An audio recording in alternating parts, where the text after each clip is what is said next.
Kali ini saya akan membahas tentang uji median. Sebelum membahas uji median, saya akan memaparkan poin-poin apa saja yang akan dijelaskan pada sesi kali ini. Yang pertama, deskripsi uji median. Pada bagian tersebut akan dibahas apa itu uji median dan kegunaan uji median. Kedua, akan dibahas apa saja asumsi yang harus dipenuhi sebelum menggunakan uji median. Selanjutnya, akan dijelaskan bagaimana proses uji median secara manual. Terakhir, akan diperlihatkan contoh kasus uji median menggunakan cara manual, SPSS, dan Minitab. Uji median. Uji median adalah metode non-parametrik yang paling sederhana dan paling luas penggunaannya. Uji ini digunakan untuk mengetahui apakah kedua sampel berasal dari populasi yang mediannya sama. Jika pada metode parametrik kita diharuskan untuk memenuhi asumsi normalitas, lain halnya dengan uji median yang tidak terikat dengan asumsi normalitas. Artinya, kita tidak perlu untuk menguji terlebih dahulu apakah sampel data yang akan diuji berdistribusi normal atau tidak. Lalu, kira-kira apa saja asumsi yang harus dipenuhi sebelum menggunakan uji median? Yang pertama, kedua sampel berasal dari dua populasi yang berbeda. Yang kedua, minimal kedua sampel berskala ordinal. Skala ordinal merupakan skala pengukuran yang digunakan dalam penelitian untuk membedakan data sekaligus mengandung unsur pemeringkatan atau tingkatan melalui penilaian tertentu. Contohnya, tingkat kepuasan kerja dan tingkat pendidikan yaitu SD, SMP, dan SMA. Selanjutnya adalah kedua sampel independen. Independen maksudnya bahwa populasi yang satu tidak dipengaruhi atau tidak berhubungan dengan populasi yang lain. Contoh dua sampel yang saling independen yaitu sampel hasil belajar matematika siswa kelas A menggunakan metode ceramah dengan sampel hasil belajar matematika siswa kelas B menggunakan metode ekspositori. Apabila ketiga asumsi sudah terpenuhi, maka kita dapat melangkah pada tahap selanjutnya, yaitu perumusan hipotesis. Misalkan, M1 dan M2 secara berurutan adalah median dari dua populasi yang akan diuji melalui sampel acak yang diketahui. Maka H0-nya M1 sama dengan M2 dan H1-nya M1 tidak sama dengan M2. Atau lebih jelasnya, H0 median populasi pada sampel acak 1 sama dengan median populasi pada sampel acak 2. H1-nya median populasi pada sampel acak 1 berbeda dengan median populasi pada sampel acak 2. Setelah kita menentukan hipotesis, tentukan taraf signifikansinya.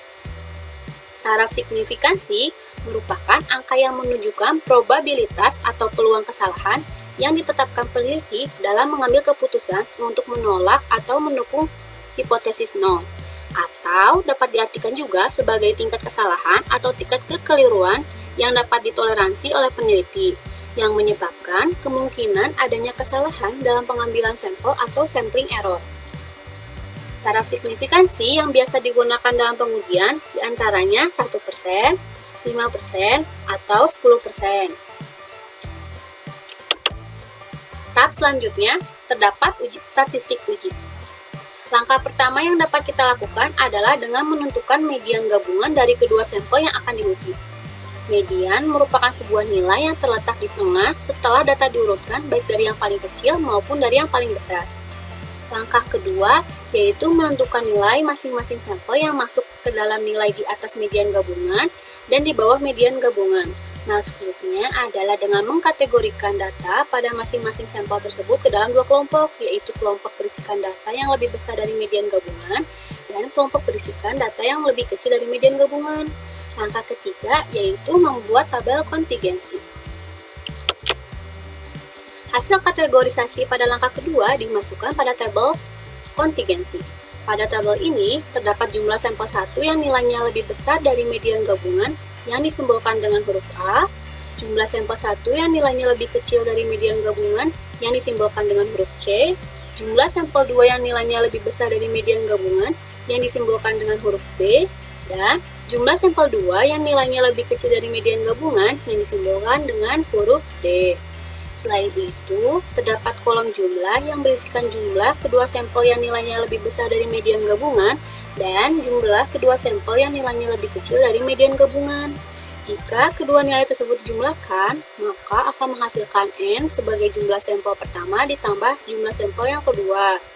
Hal yang harus kalian perhatikan adalah jika ada nilai pada sampel yang sama dengan median gabungan, maka nilai tersebut bisa diabaikan sehingga jumlah N berkurang, atau nilai tersebut dapat dimasukkan ke salah satu kategori, di atas atau di bawah median gabungan. Pada langkah sebelumnya, kita sudah membuat tabel kontingensi. Langkah keempat, kita akan menghitung statistik uji menggunakan rumus T sama dengan A per N1 dikurang B per N2 dibagi akar dari P topi dikurangin P topi kuadrat dikalikan 1 per N1 ditambah 1 per N2, di mana P topinya itu merupakan A ditambah B dibagi dengan N. Nah, A itu merupakan banyaknya sampel 1 yang nilainya lebih besar dari median gabungan. B-nya merupakan banyaknya sampel 2 yang nilainya lebih besar dari median gabungan. N1 adalah jumlah anggota dari sampel 1 dan N2 adalah jumlah anggota dari sampel 2.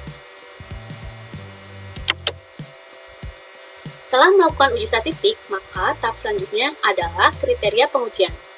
Pada tahap statistik uji telah ditentukan nilai T.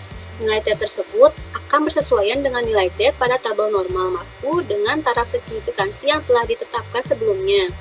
Setelah nilai Z dapat ditemukan, maka nilai Z tersebut dibandingkan nilai-nilai T yang kita peroleh pada tahap uji statistik. Kriteria pengujian pada uji median adalah dengan menerima H0 jika T berada di antara negatif Z dan Z, serta menolak H0 atau menerima H1 jika nilai T lebih besar sama dengan Z atau nilai T kurang dari sama dengan negatif Z.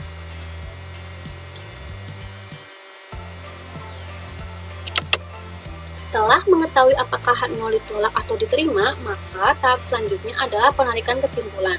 Apabila H0 diterima, hal ini mempunyai makna bahwa terdapat cukup bukti yang mendukung klaim median populasi pada sampel acak 1 sama dengan median populasi pada sampel acak 2.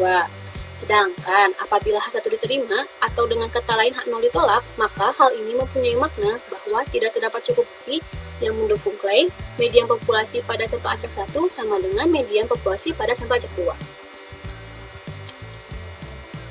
Agar materi uji median dapat lebih mudah dipahami, saya akan mencoba menjelaskan pembahasan dari kasus yang menggunakan uji median, di mana pembahasan kali ini akan dijelaskan dengan cara manual serta menggunakan bantuan software Minitab dan SPSS. Bunyi kasusnya sebagai berikut. Sebuah studi hendak meneliti apakah terdapat penurunan kemampuan eliminasi obat pada penderita penyakit hati. 2 sampel diteliti. Sampel normal atau sehat dan sampel penderita sirosis hepatis. Setiap subjek mendapat fenilbutazon per oral 19 mg per kilogram BB.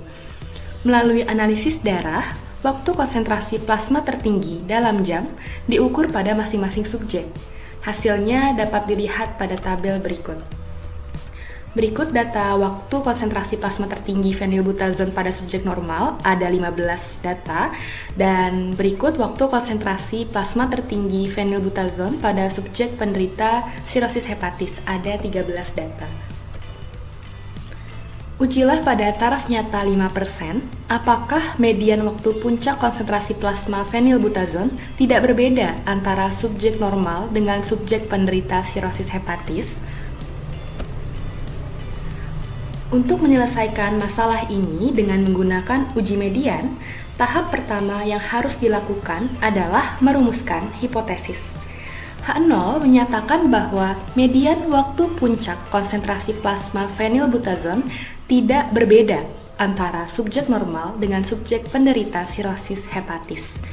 Dan H1 menyatakan bahwa median waktu puncak konsentrasi plasma fenilbutazon berbeda antara subjek normal dengan subjek penderita sirosis hepatis.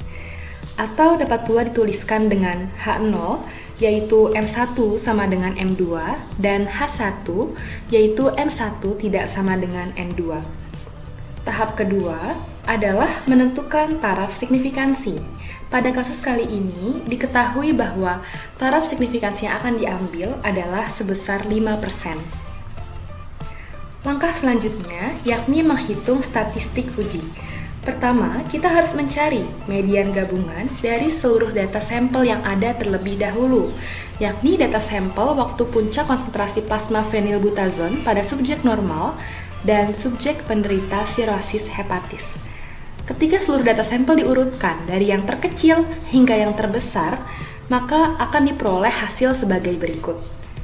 Jumlah anggota kedua sampel yang dirotasikan dengan N besar, N kapital, merupakan hasil penjumlahan dari banyak anggota sampel 1, yakni waktu puncak konsentrasi plasma fenilbutazon pada subjek normal, dan banyak anggota sampel 2, yakni waktu puncak konsentrasi plasma fenilbutazon pada subjek sirosis hepatis. Jumlah anggota sampel 1 adalah 15, sedangkan jumlah anggota sampel 2 adalah 13, sehingga jumlah anggota kedua sampel adalah 28.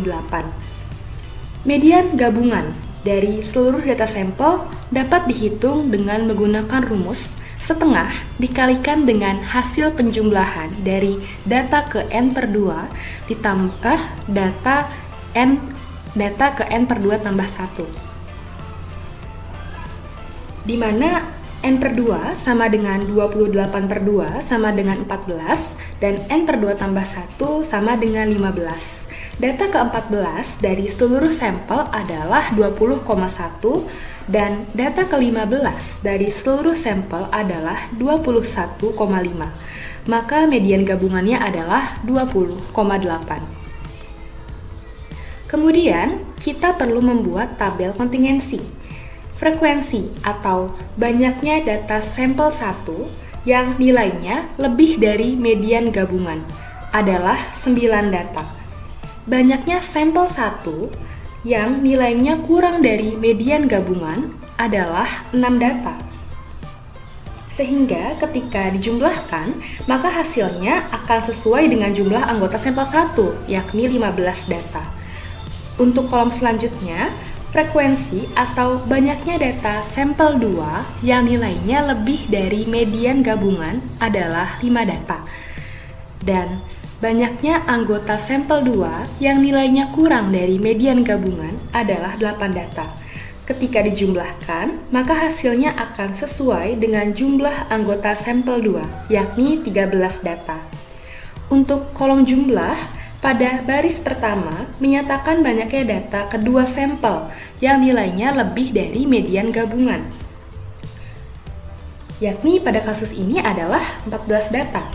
Adapun pada baris kedua menyatakan banyaknya data sampel yang nilainya kurang dari median gabungan, yakni 14 data juga. Ketika dijumlahkan, maka hasilnya akan menjadi 28 data sesuai dengan jumlah anggota kedua sampel. Selanjutnya, kita dapat menghitung nilai T dengan menggunakan rumus berikut. Tetapi, untuk mencari nilai T, perlu dicari nilai P topi terlebih dahulu. Rumusnya yaitu hasil penjumlahan dari A dan B dibagi dengan N. Dengan A adalah banyaknya data sampel 1 yang nilainya lebih dari median gabungan, yakni 9. Dan B adalah banyaknya anggota data dari sampel 2 yang nilainya lebih dari median gabungan, yakni 5. Sehingga diperoleh nilai P topi adalah 0,5. Ketika nilai P topi ini dimasukkan ke dalam rumus, maka akan diperoleh nilai T sama dengan 1,14. Lalu, kita perlu mengecek tabel normal baku untuk alfa sama dengan 0,05. Berdasarkan tabel normal baku untuk alfa sama dengan 0,05, nilai kritis statistik uji median adalah 1,96. Sekarang, perhatikan nilai T dan nilai Z. Apabila T kurang dari negatif Z atau T lebih dari Z, maka H0 ditolak. Sebaliknya, apabila nilai T lebih besar dari negatif Z dan nilai T kurang dari Z, maka H0 diterima. Berdasarkan hasil uji median, dengan menggunakan uji T, diperoleh nilai T sama dengan 1,14. Artinya, T lebih dari nilai Z sama dengan negatif 1,96 dan kurang dari Z sama dengan 1,96. Maka jelas keputusan yang diambil adalah menerima H0. Hal ini mempunyai makna bahwa terdapat cukup bukti yang mengandung klaim bahwa median waktu puncak konsentrasi plasma fenilbutazon tidak berbeda antara subjek normal dengan subjek penderita sirosis hepatis. Dalam penjelasan kali ini akan dipaparkan deskripsi uji Mann-Whitney dan proses uji Mann-Whitney secara manual. Uji Mann-Whitney atau lebih dikenal dengan U-test juga disebut Mann-Whitney-Wilson atau Wilson Rank Sum Test atau Wilson-Mann-Whitney Test, merupakan prosedur statistik non-parametrik untuk membandingkan dua sampel yang independen. Uji ini dikembangkan oleh Henry P. Holman dan Donald Ransom Whitney pada tahun 1947. Uji Mann-Whitney ini digunakan sebagai alternatif lain dari uji T parametrik bila anggapan yang diperlukan bagi uji T tidak dijumpai. Seperti sudah dikatakan sebelumnya, Mann-Whitney U-test digunakan untuk membandingkan dua sampel yang tidak berhubungan atau independen. Dua sampel digabungkan dan dibuat peringkat bersama. Tujuannya agar terlihat datanya. Jika dia tersebar pada urutan rankingnya, berarti datanya tidak berbeda.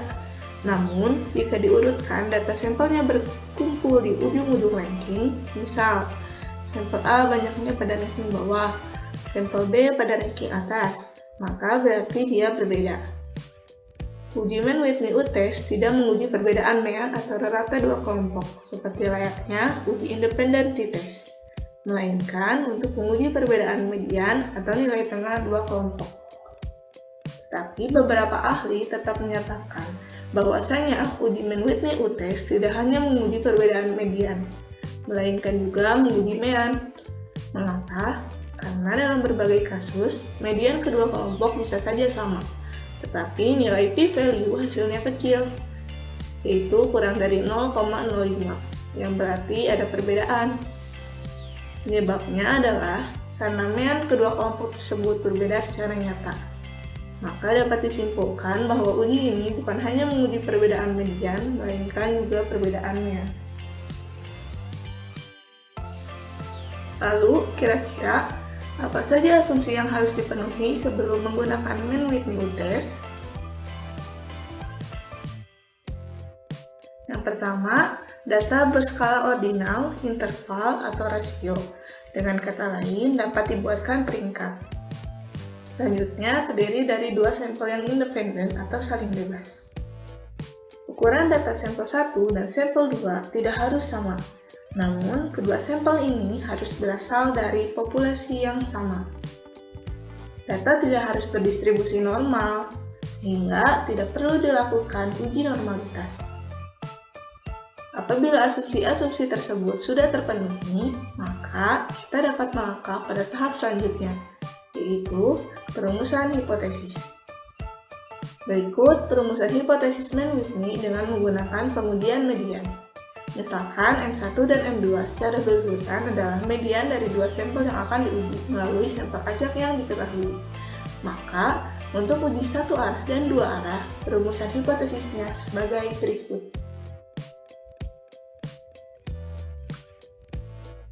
Selanjutnya, perumusan hipotesis Mann-Whitney dengan menggunakan pengujian mean. Misalkan, mu1 dan mu2 secara berurutan adalah mean dari dua sampel yang akan diuji melalui sampel acak yang diketahui. Maka, untuk uji satu arah dan dua arah, perumusan hipotesisnya sebagai berikut.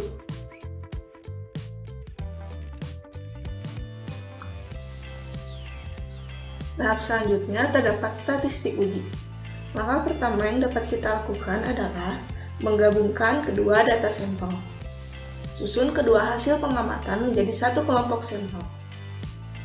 Selanjutnya, hitung ranking untuk tiap-tiap nilai dalam sampel gabungan dari yang terkecil hingga terbesar. Jika terdapat ties atau nilai yang sama, maka berilah peringkat tengah atau mid-range. Jumlahkan peringkat untuk masing-masing sampel.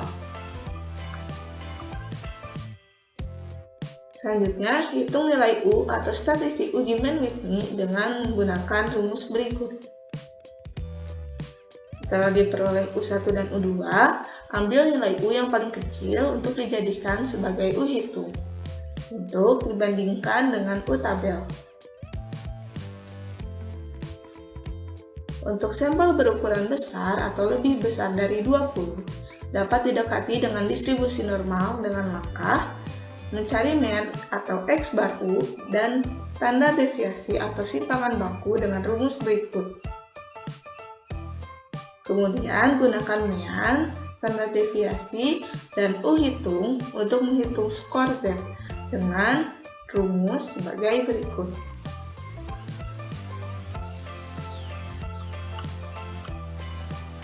Pada kriteria pengujian, untuk data berukuran kecil, dengan mengambil taraf signifikansi alfa, H0 ditolak apabila U hitung lebih kecil sama dengan U tabel, di mana U tabel diperoleh dengan menggunakan tabel Mann-Whitney.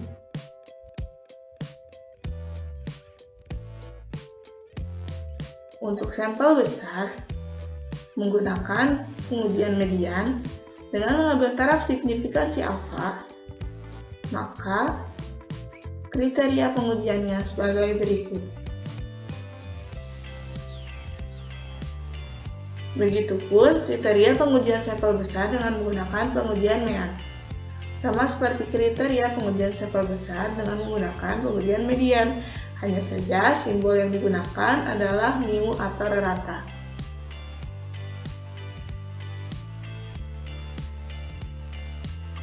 Selanjutnya, kesimpulan disesuaikan dengan hasil dari kriteria pengujian yang memutuskan H0 ditolak atau diterima.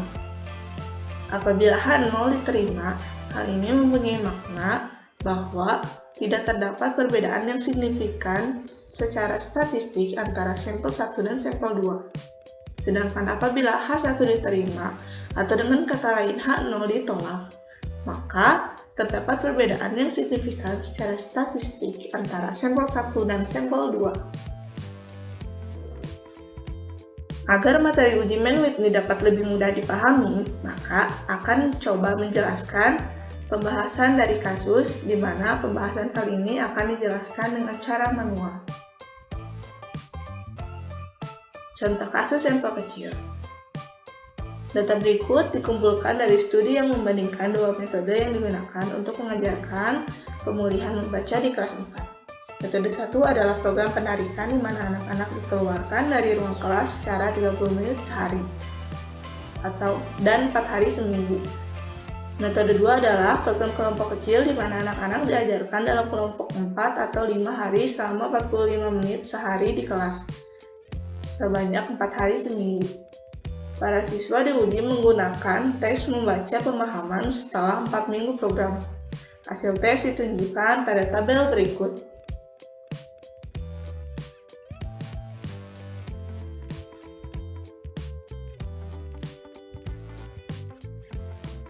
Untuk menyelesaikan masalah ini dengan menggunakan uji Mann-Whitney, tahap pertama yang harus dilakukan adalah merumuskan hipotesis, di mana H0 menyatakan tidak ada kecenderungan peringkat dari satu metode menjadi jauh lebih tinggi atau lebih rendah daripada yang lain. Selanjutnya, H1 menyatakan peringkat dari satu metode secara sistematis lebih tinggi atau lebih rendah daripada yang lain.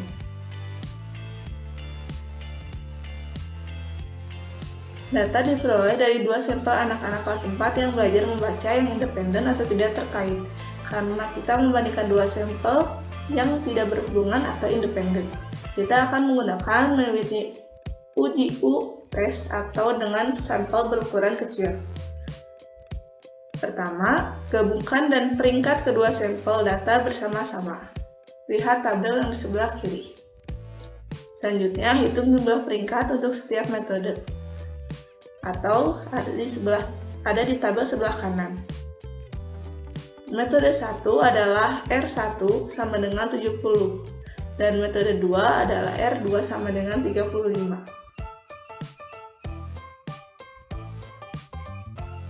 Sekarang, hitung nilai U untuk setiap sampel. Untuk sampel 1 dan untuk sampel 2, diperoleh nilai U sebagai berikut. Dari hasil perhitungan didapat U1 sama dengan 7 dan U2 sama dengan 42.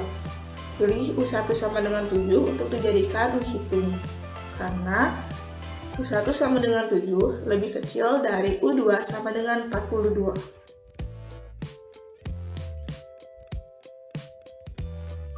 Selanjutnya, karena ukuran sampel kecil atau N lebih kecil dari 20, maka gunakan tabel nilai kritis untuk Mann Whitney. Dengan mengatur taraf signifikansi alfa sama dengan 0,05, nilai kritis untuk Mann Whitney U atau U tabel dengan N1 sama dengan 7 dan N2 sama dengan 7 adalah 8. U hitung yang kurang dari atau sama dengan 8 akan mengarahkan kita untuk menolak hipotesis 0. Selanjutnya, bandingkan U hitung dengan U tabel. Jika U hitung lebih kecil dari U tabel yang diperoleh, kita harus menolak hipotesis 0. Jika sebaliknya, U hitung lebih besar atau sama dengan U tabel, kita tidak boleh menolak hipotesis 0, karena U hitung lebih kecil dari U tabel. Maka, dari hasil ini, kita harus menolak hipotesis 0. Atau dengan kata lain, H1 diterima. Dari hasil pengujian di atas, H0 ditolak. Artinya, peringkat dari satu metode secara sistematis lebih tinggi atau lebih rendah daripada yang lain. Hasilnya menunjukkan perbedaan yang signifikan antara kedua metode. Jumlah peringkat untuk metode 1 adalah 70, atau lebih besar dari jumlah peringkat untuk metode 2, yaitu 35. Oleh karena itu, kita dapat menyatakan bahwa data mendukung metode 1 sebagai metode membaca yang lebih efektif untuk pemahaman mengajar kepada anak-anak kelas 4 di sekolah ini. Selanjutnya akan dijelaskan contoh kasus untuk uji Mann Whitney sampel besar. Seorang dosen ingin meneliti mengenai ada atau tidaknya perbedaan yang signifikan secara statistika pada nilai ujian mata kuliah kalkulus antara mahasiswa jurusan matematika dan mahasiswa jurusan statistika. Untuk keperluan penelitian, dosen tersebut mengambil sampel sebanyak 20 nilai ujian mata kuliah kalkulus yang terdiri dari 10 nilai ujian mata kuliah kalkulus mahasiswa jurusan matematika dan 10 nilai ujian mata kuliah kalkulus mahasiswa jurusan statistika. Data tersebut disajikan dalam tabel berikut.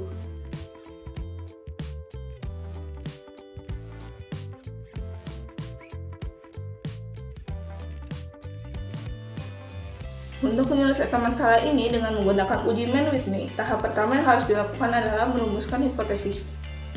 H0 menyatakan tidak terdapat perbedaan yang signifikan secara statistika mengenai nilai ujian mata kuliah kalkulus antara mahasiswa jurusan matematika dan mahasiswa jurusan statistika.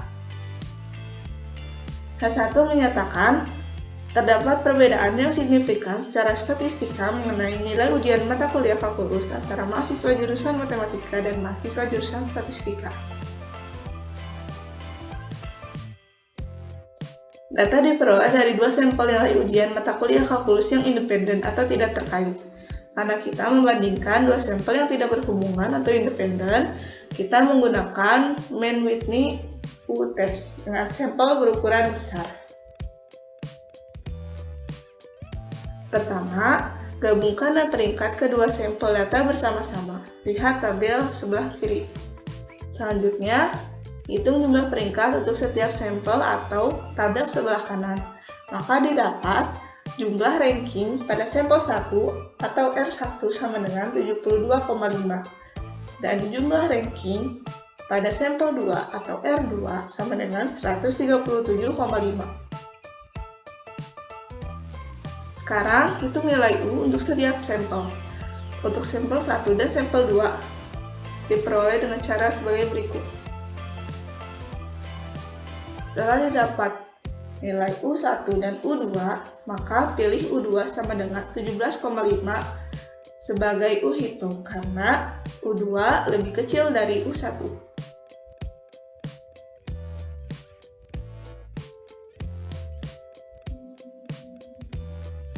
Karena ukuran sampel besar, maka akan digunakan pendekatan dengan distribusi normal.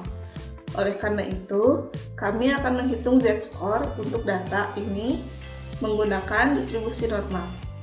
kita harus mencari rata-rata atau X bar U dan standar deviasi atau SU. Dengan rumus yang telah dibicarakan sebelumnya, maka didapat X bar U sama dengan 50 dan SU sama dengan 13,22. Selanjutnya, gunakan mean, standar deviasi, dan U hitung untuk mencari skor Z. Dari rumus yang sudah dibicarakan sebelumnya, maka didapatkan skor Z itu sama dengan min 2,45.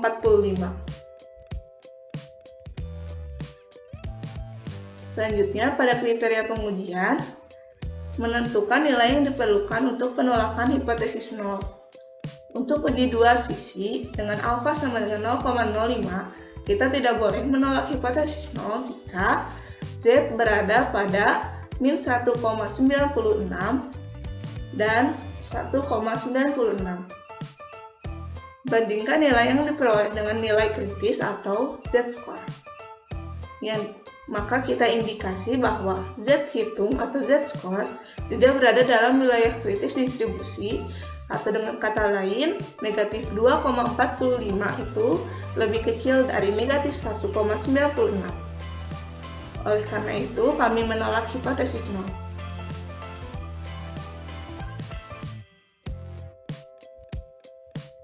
Dari hasil pengujian di atas, H0 ditolak.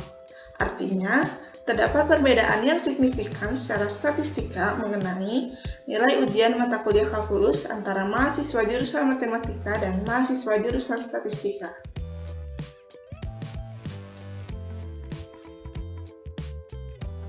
Selanjutnya akan ditampilkan referensi materi untuk uji Mann-Whitney dan uji median yang telah dipaparkan sebelumnya. Sekian pembahasan kali ini. Mohon maaf atas segala kekurangannya.